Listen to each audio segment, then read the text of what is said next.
Hello everybody, my name is Eric, and today we're going to be taking a look at a fake game. Now this was something recommended in my Discord because one of his friends ran it and wanted to know more about how it worked. So that's what we're going to figure out. Today, going to take a look, do some analysis. Now I believe this is related to a stealer I've been seeing a couple of times. So this is called Enchanted Woods, and this is the stage 2. This is a near-soft installer to my understanding. Now we can of course use detect it easy, which of course Windows search is terrible, so I'll have to actually find the folder for that. There we go. So this one is a nullsoft, which has become a very popular way. Not that every nullsoft installer is malware, but it's a good way of packing. Sometimes they do it by hiding the code inside of it. Sometimes they do it by putting it in the actual archive. So that's the first one. Now that extracts to this file, which still has traces of that. So we can extract. Now, as long as it's not a modified binary, it should be, okay, no, we'll use the other one. Oh, here we go. Perfect. Now the first stage is Electron malware. It's reasonably sophisticated. Now this is the thing that runs, and then in here under resources, app.asar is the actual payload. Now, of course, you can easily extract this using npx. We can also see if this file is well known to virus scanners. Wouldn't bet on it, but let's see. Now, the exe might not actually have anything super interesting. Yeah, it's just got one detection for Win32 agent, which is pretty universal. Not actually a meaningful detection. Then this Enchanted Woods has some community, but as usual, none of the antiviruses have picked up on it yet. Although there was someone who ran it on triage, and it gets a fair number of detections. This is actually a new stealer.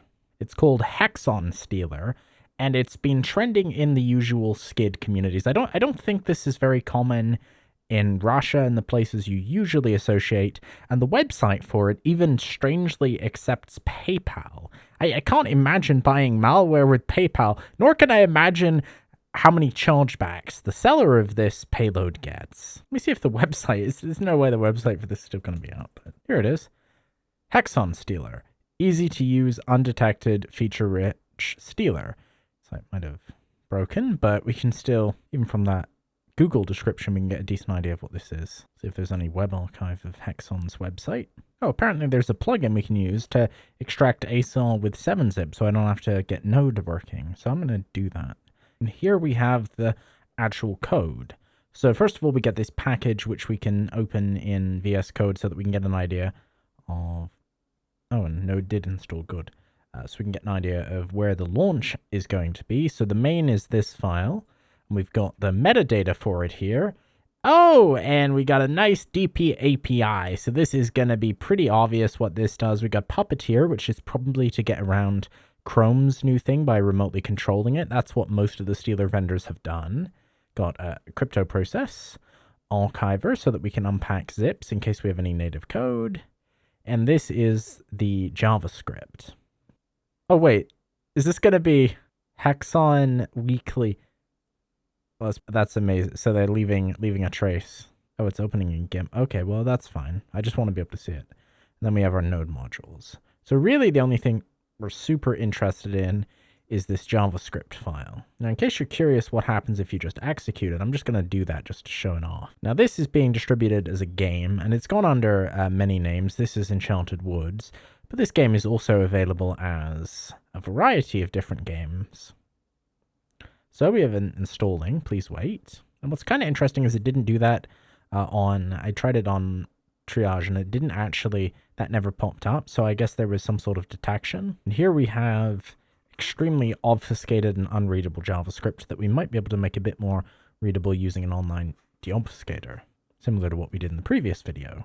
But there's just a lot more JavaScript here, because I think the whole stealer is written in this, not just the first bit. Okay, so that's that icon, but the name of it's interesting. So we paste this in, and we'll see if we are actually able to deobfuscate. Oh, this is looking decent. Yeah, it's actually looking pretty good.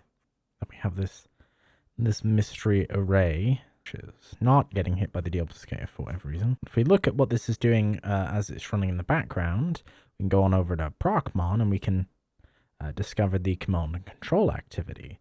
Now this tool is funny for a couple of reasons. For one, if you do find the panel IP address, it actually refers to the clients as victims, which is just, it's an interesting touch. Now we can get this in proc mon and see what it's been up to. I'm also going to kill all of these because it does have some rat functionality, and I would prefer that the threat actors don't. It was just that I spelled Enchanted Woods wrong. Okay. Now we run this, and we should be able to see everything that this program does. Now, when you have super obfuscated scripts, generally speaking, the easiest way to analyze them is just by watching them in action. Okay, so here we go. Opens a bunch of registry keys, loads some of these in. Oh, WinHTTP DLL, that's never a great sign. More reg open keys. I'm actually going to get rid of these because most of these are just going to be, because of how Windows works, whenever you run anything, a bunch of registry keys get open to see what image protection options and whatnot. So we don't really need that. Okay, it's opening its app.asr. So now from this point onward, we are in the real execution. I was spending a lot of time reading its own app.asr. Now we're loading Puppeteer. And then we load dp_api.dll. That's weird. So, oh no, I get it. Because that's, once again, just how Windows works. Whenever you try to load a DLL, you first load it out of the folder, then you load it out of the path. So then we load it from System32. Now, at that point, we can be 99.99% confident that our Chrome cookies just got stolen. Now I'm going to leave this so we can only view the network. Now, what was interesting when we looked at this earlier, the command and control server for this is actually hosted on Microsoft Azure, so it's probably not going to have a super long life. Now, the actual reason that it's opening the host isn't because it wants to modify it then, it's because it's simply checking the host so that it knows to obey it, which makes sense. So that's all just happening by the Chrome runtime.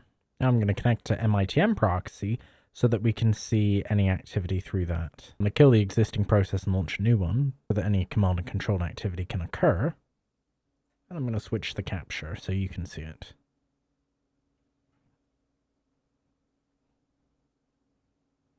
So it installs to this folder in local app data. It calls itself Unreal Game despite being an Electron app. So we have Unreal Game Updater, which is installer.exe. And then the installation here is in Programs Unreal Game, enchantedwoods.exe, and this is the same as what I showed before. And there's even an uninstaller for it. Oh, and it's even got a start menu entry. That's funny. So what happens when we try to play it through the start menu entry? Doesn't do anything interesting. Let's see if there's any scheduled tasks now. That would be the funniest form of persistence if it just relied on the user being dumb and actually running it repeatedly. I mean, it wouldn't be the weirdest method I've ever seen. And none of these have been hit. Go back to auto runs. That's genuinely funny if the only persistence, I especially thought that updater would have persistence, is you running the stealer again. It's a strange choice because stealers will usually either want to be persistent so that they can steal your data every time, or if they're not persistent, they will want to detonate so that there's no evidence that you ever ran it, because the data is more valuable if you don't know you've been hacked. No, there's nothing obvious here. We'll at some point have to reboot the VM and just see if anything pops up. That's the ultimate test for persistence, is does the file run again on startup? Let's just reboot the VM to see for sure. Now that we've rebooted, if we see any of these processes start, we'll know if it's persistent or not. And that'll affect the removal instructions. No indication that it's running. We'll give it a bit of time in case it's just slow at starting up, but now we got our usual startup programs, and no indication that Enchanted Forest is running. Enchanted Woods, whatever it's called. I'm just going to run it again just to see if anything changes on a reboot, but it shouldn't. A bit of curiosity as well, what happens if we run it as administrator? Probably nothing, because if it needed to be run as administrator, it wouldn't ask to be run. It would ask to be run as administrator. Now, after taking a bit of a look, I decided to run this on any run because I wasn't entirely sure why it wasn't behaving exactly the same way it had previously. And the magic here is this. I'll go to the connections. There's a Go file link that it attempts to download from. And because that Go file link has been taken down, the second stage that ultimately executes, the more malicious functionality doesn't work. So all we're left with is the anti-analysis and dropper here, which kills the browsers because that's necessary and does some of the info stealing work, kills Epic Games Launcher as well, and then attempts to download another stage, which of course, because the Go file is down, never happens. Now, as a result, we can't tell if the command and control server for this is still live. If it was still live, there could still be a risk for someone who's already downloaded this. So my recommendation if you downloaded this is just delete any of the associated files. If you have anything you don't recognize, you can get rid of that.